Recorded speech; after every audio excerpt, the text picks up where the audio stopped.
Turn the mic up. This is legacy emotion. From vision of victory, trailblazing the path. Mind sharp, words heavy, every bar got class. Iconic by nature, pioneer by design. History in the making every time she aligns. Doctorate dreams, but the roots run deep. Built from the grind, now the whole world speaks. Culture, purpose, power when she steps in the room. Drop gems so real, make the future zoom.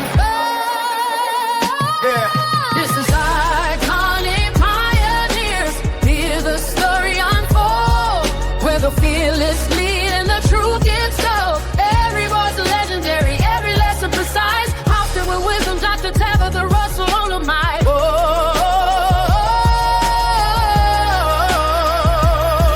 Press play.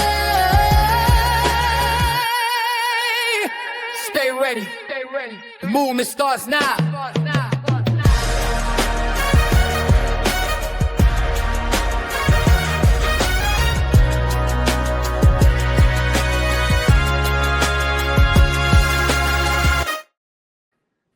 Welcome into the Iconic Pioneers podcast, the space where disruptors, trailblazers, and bold thinkers gather to rewrite the rules of success. I'm your host, Dr. Tabatha Russell, and on this show, we will go deep with those who aren't afraid to lead differently, those who build legacy, impact, and authority that echoes for generations. Today, I have the amazing opportunity to interview Miss Elizabeth Power. Can I just say, I cannot wait to get into this interview. Welcome in, Miss Elizabeth.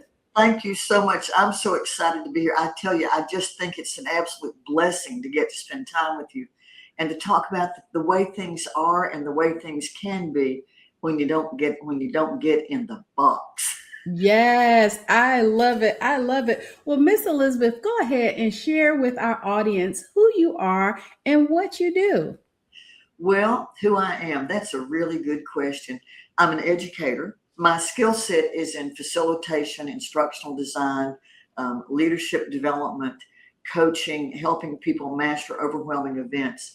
And what I do is I run two small businesses. One is ePower and Associates, where we do bespoke training. We design training for people as well as delivering training for people.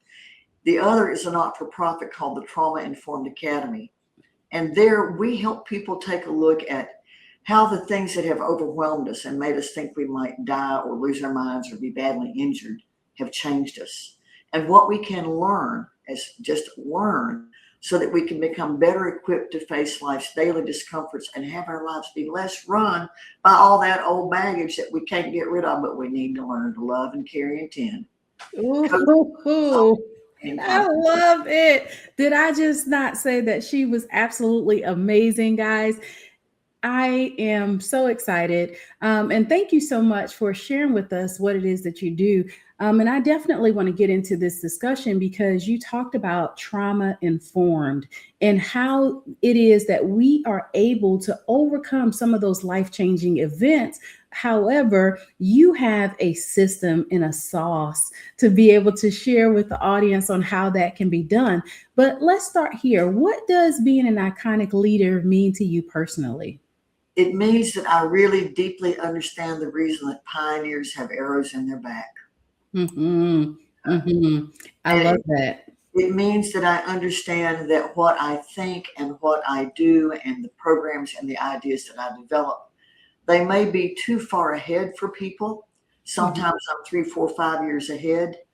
I'm a waypointer in some ways. For example, the reason I came up with the program I came up with was that as the pandemic progressed and we began to see more and more difficulties with people being able to stay well mentally, I realized that we're never going to have enough clinicians to serve the people who want therapy. But what about just the stuff we couldn't learn because we were too busy surviving? That doesn't require a diagnosis. It doesn't require therapy. It sets it up for therapy to be easier for people.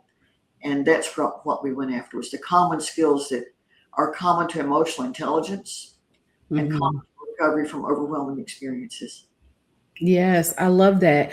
I agree with you from the standpoint that COVID exposed mental health at a higher level and a higher degree than I think a lot of people expected.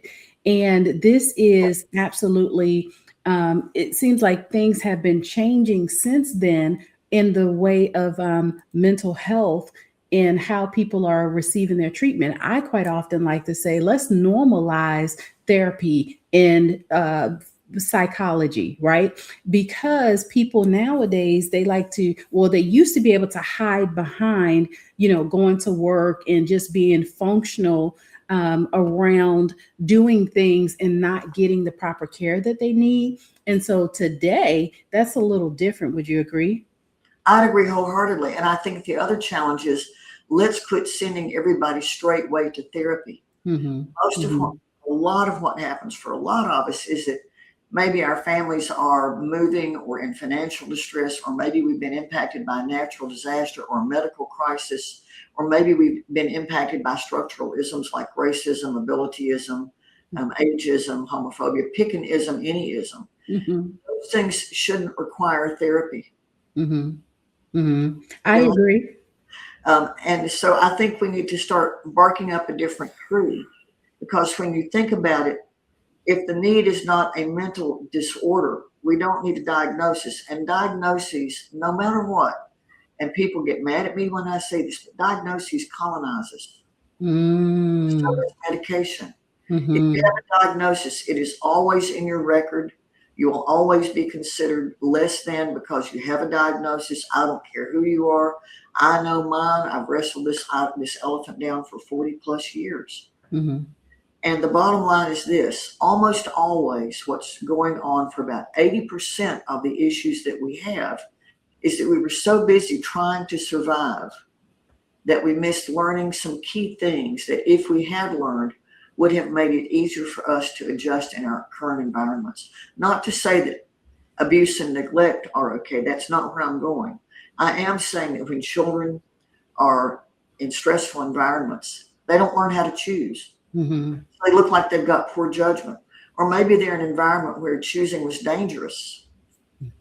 They don't need to be diagnosed for that. They need to have lots of practice choosing in environments where it's okay to choose and where their choices get honored, so they learn what that feels like.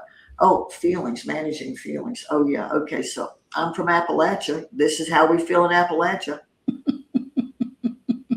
I just went through happy, sad, and glad all at the same time. Right. Because if I show you my face, Mm-hmm. you might use my feelings against me.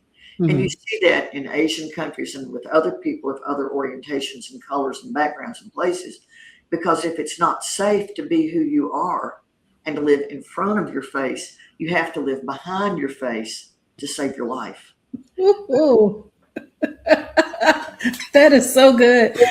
Quite often people say that they see me and I'm always smiling. And I said that I learned that over the years. That was not always my demeanor, right? And even though I had a serious face all the time prior, pre now, I could be happy, sad, and just like you were saying, I could have all the emotions all in one.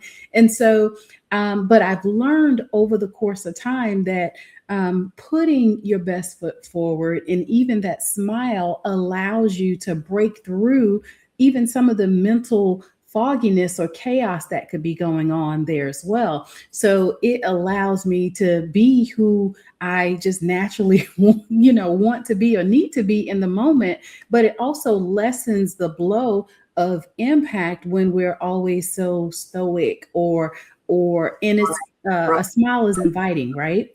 Right. Mhm. Absolutely. And when you smile, it disarms a lot of things. And the Mhm. most important thing is it makes it easier Mhm. to let more of the difficult feelings be present without letting them run your life. This is $30,000 worth of smile coaching. For the same reason. And I'll tell you what makes it easy. Do you have a pair of big glasses? Do you ever wear glasses? Yes. Okay, Uh-huh. put your glasses on. I'm going to show you some. Okay. This is for viewer land. All right. Let's see. I haven't had these on in a while. Oh, I like this. Now, make your cheeks touch the bottom of your glasses lenses. That's all it takes. If I had known that, I could have saved a lot of money a long time ago. And I forget because I'm so busy with all this stuff that's turning around up here. Okay, now how does that work? And what am I going to do with that? I forget to smile. And I had a fellow say to me who was a media consultant, "You look like you've been sucking dill pickles your whole life." Wow. He said, "Do so." I said, "Do not." He said, "I'll tell you what, we're going to videotape you and you're going to see exactly how you look." It's like, ooh. Wow. Wow. That is eye-opening, though, from the standpoint of the mirror reflection, right? How it is that we don't sometimes process what other people see through their lens, right? And I've come to also learn that people treat us the way that we treat ourselves. And so therefore those looks, right, the stoicness or the smile can determine how people approach us. So I believe that is really a telling thing. So tell us about a defining moment where you realized that you weren't built to follow the crowd. When I got kicked out of school in the second grade for being a witch because I prayed over a little boy's hand and it healed. Second grade, 6 years old. Wow. Let me give you something a little less exotic, okay? Mm-hmm. When I was working at a General Motors plant in Tennessee, the old Saturn plant, most people don't remember it anymore. And they were having difficulty with a maintenance process, and they were trying to figure out how to solve the maintenance issues because of the costs of the line always is just shut down when there's an issue at a station. So after lock and tag out, here are all these optics sitting around, twiddling their thumbs, and they know what's wrong with the machinery, and most of the time it's something they could safely fix. But all the maintenance techs didn't want to give up the work, but the maintenance techs were complaining about not having the time to do the more complex tasks. And I said, so why don't we have the maintenance techs figure out what they're willing to let the op techs do and reward the maintenance techs with more high-level tasks. Right. $24 million savings. I believe it. I believe it. Sometimes allowing somebody else to diagnose the problem helps, right? And I think part of it, I grew up with invisible disabilities, that orthopedic things. Most of my joints dislocate. I can sneeze and throw body parts around a room. And so I'm always looking at what are the ways that I need to constantly adapt to make sure that I risk the least injury to myself possible, because it's scary to other people. I'm used to it. It's frightening to others. And when my mother said to me, "Girl, number one, you have been through more change than a chameleon crawling through a costume ball. And number two, you never found the box to get into." I thought maybe that's the best position I can take. I need to just forget about the box and use different lenses, different ways of looking at things, creative problem solving, how might, what if, how could, possibility-based thinking, so that when I begin to work with people, I'm less prone to look at the stereotypical images. So a lot of what leadership, I think, is looking at the oddity, the outside, the experiential, the exclusive, the uncommon, as well as the ordinary. Yes, I love it. I love it. And having the ability to let others shine at the same time through that lens of leadership is powerful in itself. So thank you so much for sharing that with us. How do you balance building wealth, influence, and impact without sacrificing your authenticity? I stop a lot. I stop and ask, is what I'm about to say or do aligned with what I want people to say about me 20 years from now? And sometimes I don't care. And sometimes I care a lot. But the most important thing I stop and think about is it frightens me to say some of the things I say, because I'm pretty sure that when you say therapy and medication colonizes people, it's not going to please the people who have spent years and years and years learning their craft as clinicians. And I will love it when people say, "What do you mean by that? Unpack that for me." And I can say, okay, let's take a look at this. Mental health care. And by the way, we've now used mental health to talk about mental distress and mental wellness. and we need to quit using that doublespeak, Right. had to have a way to be legitimized and to find funding streams within the system. And it became a part of the medical model.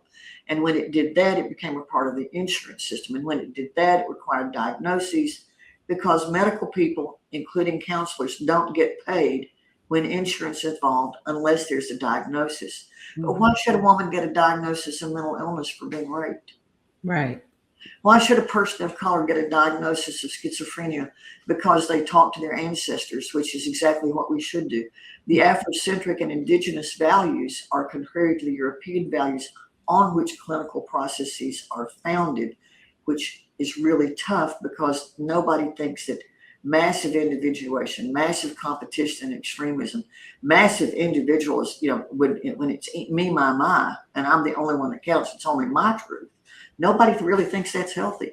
Right. That's what the system's grounded in as a sociological phenomenon.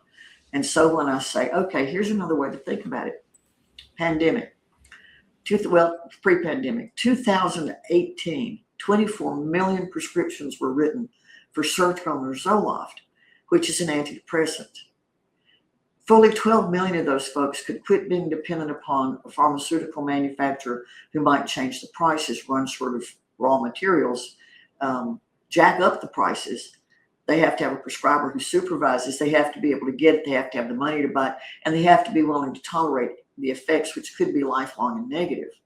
12 million people could get off that with exercise and regular relationship. This is hot. So we got 12 million people that need therapy. All right, let's just cut that to the chase. At 3 appointments a month, which we know is what's necessary for it to really be effective. If you've got somebody who's got good skills, that's 36 million appointments for a month for one psychoactive medication, one psychiatric medication only. One. Now let's look at the other side. It takes 10 years to become a clinician. You can see maybe 25 people a week if you're going to keep your sanity, and you stay in the field an average of 7 years. The need is never going to get met. Never. That's right. That's right. So I said to myself, I thought, I did a stint teaching psychiatry at Georgetown University Medical Center as an adjunct instructor. And so I had access to a lot of libraries. The skills required for recovering from overwhelming experiences, the ones we call traumatic, the ones that make us think we might die or lose our mind or be badly injured. That's what makes it traumatic. Mm-hmm. Those experiences impact the same skill set that we try to build with emotional intelligence. And I thought to myself, my mama was so overwhelmed. We moved 13 times before I was 3. Then my daddy died. Then I had a rare disease. Then this dislocation thing started up. None of those had perpetrators. Mm. But everybody wanted me to have a perpetrator to have the discomforts and challenges I had. I mean, there were some, but after that, after I became invisible, there were. But the bottom line is, if I couldn't learn those skill sets, then my emotional development and my, quote, psychosocial development is Swiss cheese. It's got holes in it. What happens if I fill the holes? That's right. That's right. Suddenly the thing under the bed or the thing in the closet or whatever thing I carry in me, I go, oh, I can't deal with that. It's like, you again, okay. You again, okay. I love how you break this down to its simplest form, and even the statistics around it, because we hear all the time around how big pharma controls everything. And you mentioned about having a diagnosis. Well, that diagnosis puts you in a cycle that is really vicious. I have a lot of friends that were former psychologists and therapists and mental clinicians that have since left the field and moved over to the field of coaching, because there are some modalities that's outside of the realm of psychology or therapy that's helping people to really get back to a place of where they feel comfortable of saying that diagnosis does not own me, right? It's not that it's there, but I don't acknowledge it from the standpoint of my mental wellness now, and I can move forward. Right. And that's the thing. If you get a diagnosis across your life and you later on say, no, yeah, that worked. It was accurate. It worked then. You never get to be healthy again. Right. If I start getting upset, oh, something might happen. Oh, something might happen. And I'm going, yeah, something might happen. I might get real chapped. And there could be a price to pay. But why do we not get to have the same kinds of reactions others do? Mm-hmm. And I think it's because it is another built-in way of othering people. Mm-hmm. You know, we have to learn as leaders how to be like chameleons. You go through a costume ball in life and you change colors and you code switch and you learn to do things that are necessary. But if you don't learn the switches and the codes to switch to, you're always a step behind. And in leadership, part of the challenge is getting out in front of your own learning curve and saying, yeah, I bet I could stand to learn more about interconnections and how I can use those to strengthen business and personal relationships without holding people hostage. Yeah, I could stand to learn more about my own strengths. Do you know that there's an entire website where you can go and assess for your wellness instead of your illness?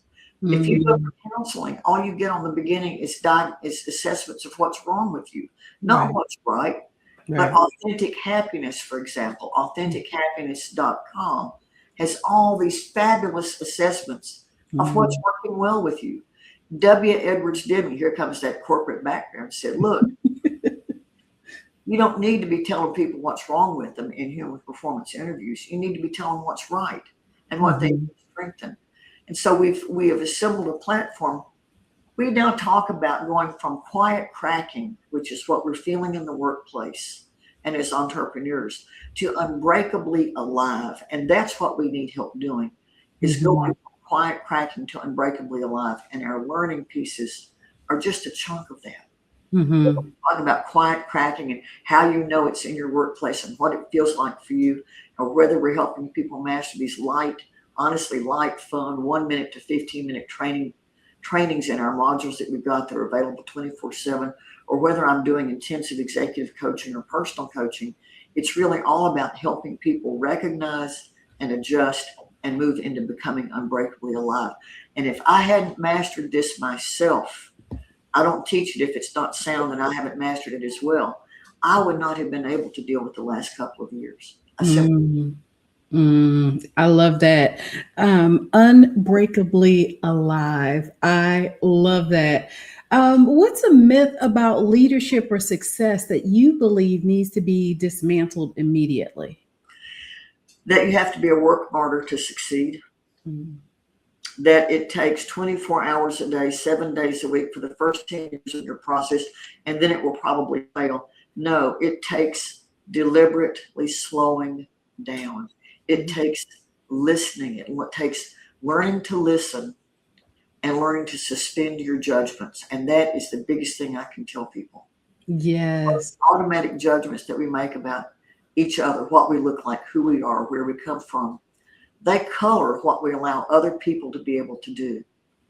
And if we are always coloring the lines in for who the other person is, we never see them for who they are. That's right. That's right. I agree with that. And so beautifully stated, is that, like, for me, for example, I have a corporate background as well. At one point, I managed call centers, and in there's a lot of dynamics going on a regular basis, from personalities to social economics and the like, right? Of course, the psychology comes up, therapy comes up, all the different things you need to be at one particular time. So I know, go ahead. Let me just pick that piece apart for you a little further. You hang on to that thought. We're going to come back. In a call center, did your agents ever talk to people who were happy with calling in? Yeah, occasionally. We had a few in particular, and they knew them by name. And the people who call in because they were lonely or they were calling in just to pay a compliment. Absolutely. But about 97% of the calls your agents took were people who weren't happy. Mm-hmm. Absolutely. Made to agents who had extremely limited power to make things right if things were wrong. Mm-hmm. Who could exercise their power by the way they added notes to the record or not. Right. while the switch was pushing a call to them at a very regular interval without regard for what had just happened. Right. And the popcorn wagon would come around and people would jump up and smile and eat popcorn and go right back to it. Mm-hmm. And the turnover rate was about 40%, I'll bet. On average. Mm-hmm. Because it's a trauma churn. Mm-hmm. Mm-hmm. And I believe that. So one of the things that we did was really focus on agent appreciation and really trying to change that culture. During the time that I was there and I managed in the center, we went from like a 40, I think it was like a 44% churn rate to down to where we got it to like it was almost 28%. It was 27 point something. And it was really because we put a lot more emphasis on the wellness of the agents. When I got into the environment, I had served as a technical support supervisor. And throughout that process, I was able to see very closely what it was that they did before I got into upper level management. And with that, it allowed me, because my team was probably, they had on a consistent basis, the highest performing average, but they also had the least amount of absenteeism. They also, had the least amount of lates and different things like that the call centers measure on a regular basis. So it allowed me to be able to see that something is definitely wrong here. And I don't know that I really looked at it from the mental wellness aspect of it, but just sheer performance and being an average person, right? Why is it that we cannot be happy when we're going to work? I did know from serving as a chaplain for some years that people, the average person that had heart attacks, like it was really high, that it was traced back to a Monday. Right. Because people didn't want to go back to work or get back in the grind or have to deal with the aggravation around that. So I know that your success leave clues. So what daily habits or rituals keep you operating at an iconic level? Well, anytime my feet hit the ground and I'm standing up, that's the first thing. A lot of what keeps me working at an iconic level is asking myself to think about things about this, like this. The guy that nearly ran me off the road today. Yeah. I had to stop and think, oh, Lord, I had all kinds. The paint on my car was just about blistered off before I caught myself on the inside because I was calling him everything I could think of. And I stopped and said, wait a minute, Power, you're saying that this fella got up at 7:30 this morning and at 7:45, he was going to be on Wilson Road and run you off the road. Got up and said, oh, wait, at 7:45, yeah. I'll be on Wilson Road. Elizabeth Power will be there in her gray Subaru with Tennessee tags, and I am going to run her off the road. Oh, yes, I am. Oh, yes, I am. No, he doesn't. He has no idea. And so then I need to stop and think, if I don't think he woke up and decided to deliberately target me, why do I think that about everybody else? How does it help me to think he did that to me personally? What if he spilled coffee in his lap? What if he sneezed and jerked the wheel? What if he just found out his mama died? We have no idea, but we are so concerned that every action is deliberately taken against us. I don't wake up in the morning and think, I'm going to make Dr. Tabatha Russell's day miserable. I'm going to make my sister's day miserable. Very few people do. If I don't, why do I think they do? And how does it help me? It helps me feel powerful, in control. It reduces my risk of being surprised or disappointed. All the things that are normal in life. That's the first thing. The second thing I do is I try to express respect and gratitude for every little thing, even the floor, even the soles of my feet where they touch the floor, even the gnat on the banana in my sister's kitchen. Bless its heart, it's just trying to live. I don't really want it there. So I try to come from, if I'm really a part of all creation, if I'm made in the Creator's image, so is everything else. And if everything else is, then what I need to spend my time doing to everything else is loving it and appreciating it and realizing that even if it doesn't suit my needs in the moment, it is still in the grand design exactly what's supposed to be. And my job is to figure out what quite honestly, the redemptive path and process is to help it be more aligned with love. Ooh, I love that. One of the things that you will find is that I absolutely love practicing gratitude. I tell people that when you practice gratitude, you'll never have a bad day. There'll Uh, be some things that may not have gone the way that you wanted them to, but you're still thankful because there's a lesson in there that you can take, that you can apply in other areas that will allow you to be even a lot of times, right? Like it takes so much energy that you exert to be angry. And instead of just being happy and allowing the Lord to lead and guide you into all truth, He tells us that He will do that. But do we trust that? no, of course we don't. Of course we don't. Mhm. And yet, here's the thing: if it's Christ in me, the hope of glory, and if Mhm. my footsteps are ordered of the Lord, then it's Mhm. also Christ in you, the hope of glory, whether you recognize it or not. And your Mhm. footsteps are also ordered of the Lord. Now, why do I need to run your life?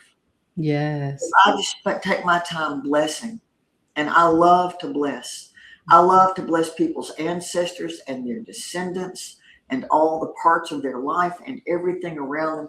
Because if I focus my time on blessing, there's no room for anything else. And I believe it really thwarts all of the enemies of light and life and holiness to bless, even if I don't understand why. There's a lot about the system right now that just makes my teeth set on edge.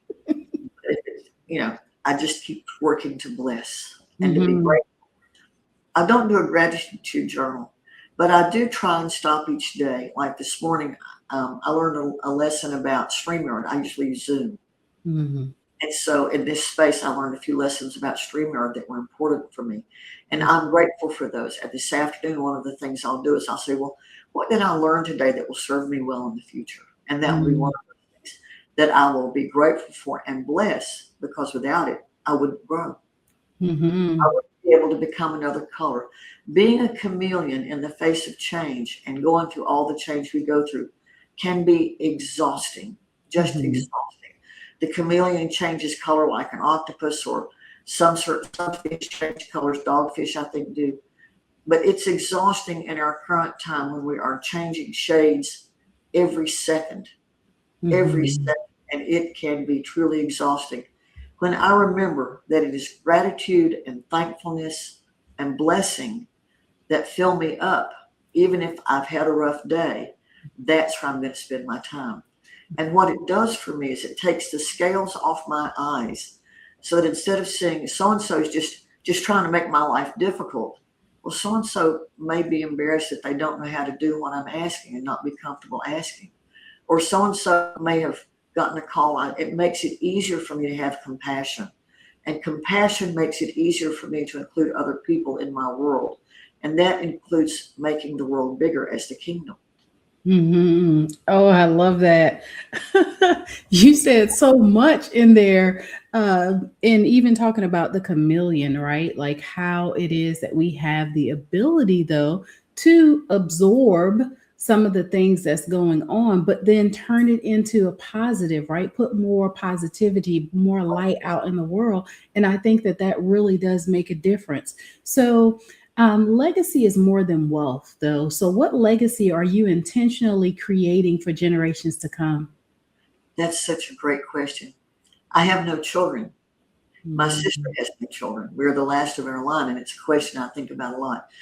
My goal is to leave a world that has access to accessible, friendly, non pathologizing, hopeful, and healing tools, so that more and more, instead of the disconnection and the separation that darkness drives us to, we are able to stay connected and in light.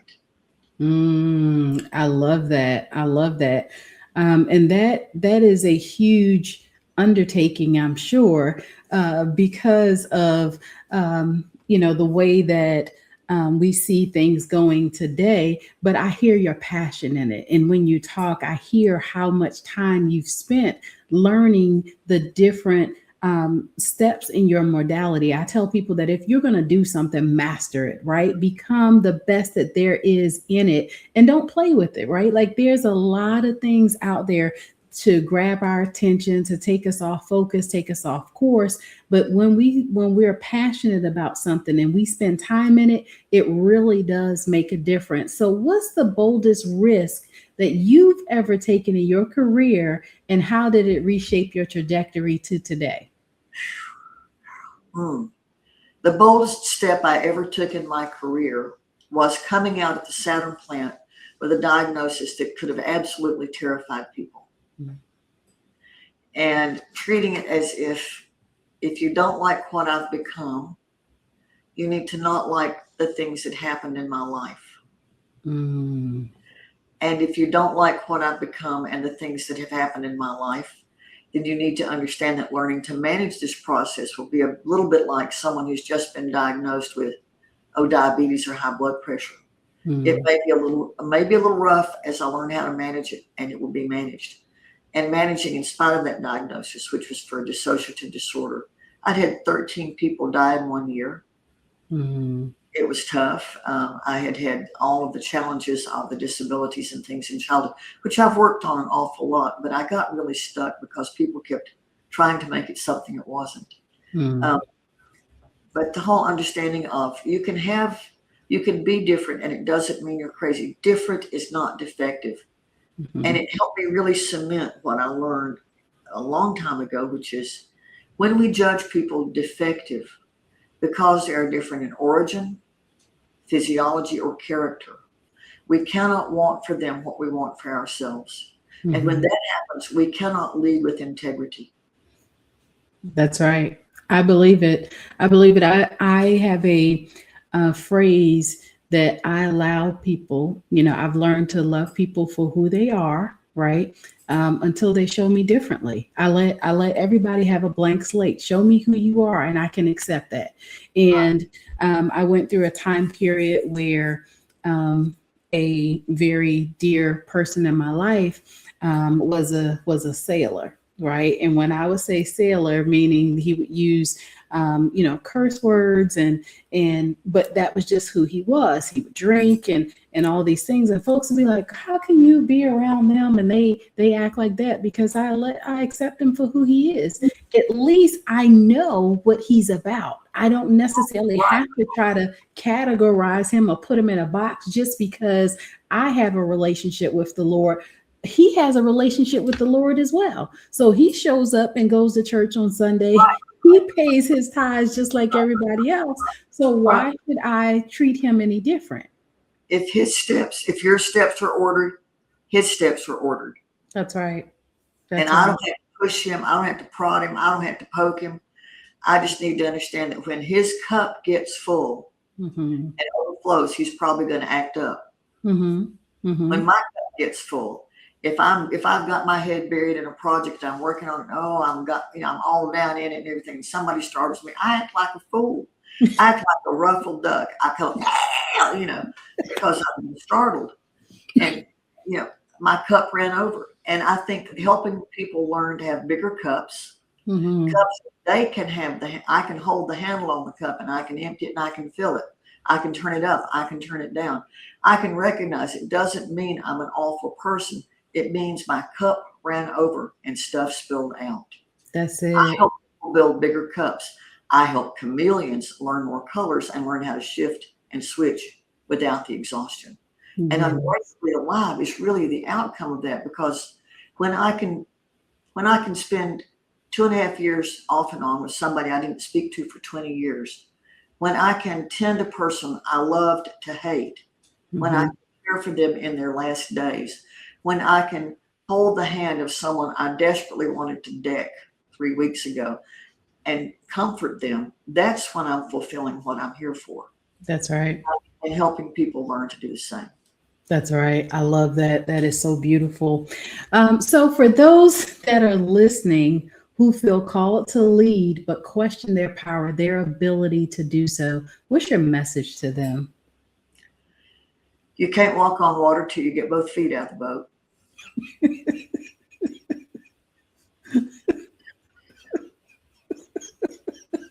You might get wet, but there'll be somebody who'll help you out. That's absolutely true. I love that. it depends on what you think leadership is. If leadership is control, you'll never really have it. You'll fool yourself and think you do, but the way you squash people is not powerful. It's painful and it's damaging. If you think leadership is about helping people develop the best sense of themselves they can become in the service of doing the things that they've agreed to offer to your organization and that you need from them, helping them become the best they can be is absolutely glorious, and you will be a great leader. And it means doing things you're scared to do. It means saying to people, hey, that work really doesn't meet standards. Hey, I really need to understand, help me understand how, in spite of giving you the instructions 4 or 5 times, you're still making this mistake. What can I do to help you change that? And it means doing it not from a position of, and you're a bad person or, and you're a good person. Doing it from simply, it sounds awful. Some will, some won't, some do, some don't. Help people learn what to do next. Mm-hmm. If you make good hires, then what you're challenging yourself with is, how do I help them develop to become the best person they can be in the service of my organization? And if you made a good hire and they're in the wrong spot in your organization, maybe the person in operations needs to be in sales. Maybe the person in sales needs to be in back end. Move people around. But what this means is that you need to know your organization and know it well. Mm-hmm. I love that, because that is definitely my philosophy. It's like, we need better alignment, because that's where your true passion comes out and your best work shines through, is through proper alignment. So I definitely love this conversation on today. This has been absolutely amazing. How can the audience connect with you? Because you have so much to offer over there. Well, first of all, if they would love help going from being in a state of quiet cracking to unbreakably alive, they can reach out to me at Elizabeth@the-TIA.org. Elizabeth@THE-TIA.org. They can find my website, which I promise you, I'm going to be tearing it apart and doing it again, so don't take it seriously. Do take it seriously. It's going to change. They can find me on LinkedIn at Elizabeth Power. By the way, let me just state clearly, I'm not the Elizabeth Power who is the Secretary of State's ambassador or something to Mexico, or the one who's the horseback rider, or the one who is the painter or the musician, or the romance novelist in the UK of the same name. I'm the one in Tennessee. You can find me at Elizabeth Power on Trauma in Facebook. That's where our group is. You can reach out, grab a time on my calendar, https elizabethpower.com/calendar. You got to put a couple of slashes in back by that https. I love to hear from you. Love to talk to you. Love to support you in getting where you want to go and in helping you develop a flexible, fluid, colorful leadership style that puts convenience to shame. Oh, I love it. Thank you so much for being here on today and share with us all of your amazingness. And look, guys, be sure that you reach out to her, because she's going to help you to change and to put the color back in. Okay. I absolutely love it. Thank you so much for being here. And thank you all for tuning into the Iconic Pioneers podcast, where we don't just build brands, we build blueprints for generations. Remember, icons aren't born. They're built by those bold enough to lead unapologetically. Until next time, keep leading, keep building, and keep breaking every limitation. And thank you so much, Ms. Power, for being here on today. It has been a pleasure. Thank you so much. Thank you. All right, hold on. This is Iconic Pioneers. Hear the story unfold, where the fearless lead and the truth gets told. Every voice legendary, every lesson precise. House filled with wisdom, Dr. Tabatha Russell on the mic.